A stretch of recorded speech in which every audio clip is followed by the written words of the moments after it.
નમસ્કાર star India TV ન્યૂઝમાં આપનું હાર્દિક સ્વાગત છે। આપ જોઈ રહ્યા છો સ્ટાર ઇન્ડિયા ટીવી ન્યૂઝ। સત્યની વાતે સત્યની સાથે। પ્રાકૃતિક ખેતી વિશે ઊંડાણપૂર્વક સમજ આપતા પ્રગતિશીલ ખેડૂત પટેલ રાજુભાઈ માતાના પાલના ગામના ખેડૂતે અન્ય ખેડૂતોને પ્રાકૃતિક ખેતી અપનાવવાની હાકલ કરી।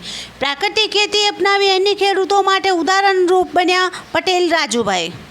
દાહોદ જિલ્લાના સિંગવડ તાલુકાના માતાના પાલ્લા ગામના ખેડૂત પટેલ રાજુભાઈ પોતે તો પ્રાકૃતિક ખેતી અપનાવી રહ્યા છે, પરંતુ સાથોસાથ અન્ય ખેડૂતોને પણ પ્રાકૃતિક ખેતી અપનાવી કુદરતી ખેતીના લાભ લેવા પ્રોત્સાહન આપી રહ્યા છે। પ્રગતિશીલ ખેડૂત રાજુભાઈ પટેલ સમયાંતરે પ્રાકૃતિક ખેતીને ધ્યાને રાખીને તાલીમ યોજીને અન્ય ખેડૂતોને બીજામૃત બીજની સારવાર અને માવજત કઈ રીતે કરવી તેમજ તેનાથી થતા ફાયદાઓ વિશે સમજણ આપી રહ્યા છે।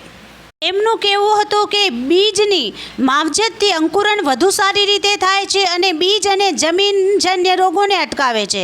પરિણામે સ્વસ્થ અને ઉચ્ચ ગુણવત્તાયુક્ત ઉપજ પાકે છે। તે અંકુરિત થતા બીજ અને રોપાઓને જીવાતો અને રોગો સામે રક્ષણ આપે છે, જે ઓછી ભેજવાળી અને પ્રતિકૂળ પરિસ્થિતિઓમાં પાકને પોષણ અને ભેજ આપવાનું કામ કરી ટકાવી રાખે છે। બીજામૃતનો ઉપયોગ પ્રાકૃતિક ખેતી પદ્ધતિમાં કઈ રીતે કરવો એ વિશે પ્રેક્ટિકલ સાથે ખેડૂતોને જાણકારી આપીને તમામ ખેડૂતોને પ્રાકૃતિક ખેતીની સરળતા અને સફળતાની વાત કરી હતી। બીજામૃતથી બીજને પટ આપવો ખૂબ જ જરૂરી છે। પ્રાકૃતિક ખેતીમાં બીજામૃતનો ઉપયોગ થાય છે અને શ્રેષ્ઠ પરિણામો મેળવી શકાય છે। પ્રાકૃતિક ખેતી અપનાવવાથી પોતાને જે કંઈ ફાયદા થયા તે અન્ય ખેડૂતોને પણ મળે।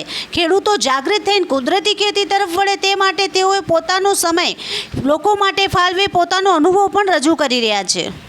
મળતી માહિતી અનુસાર star India TV news bureau report Hemlata Trivedi.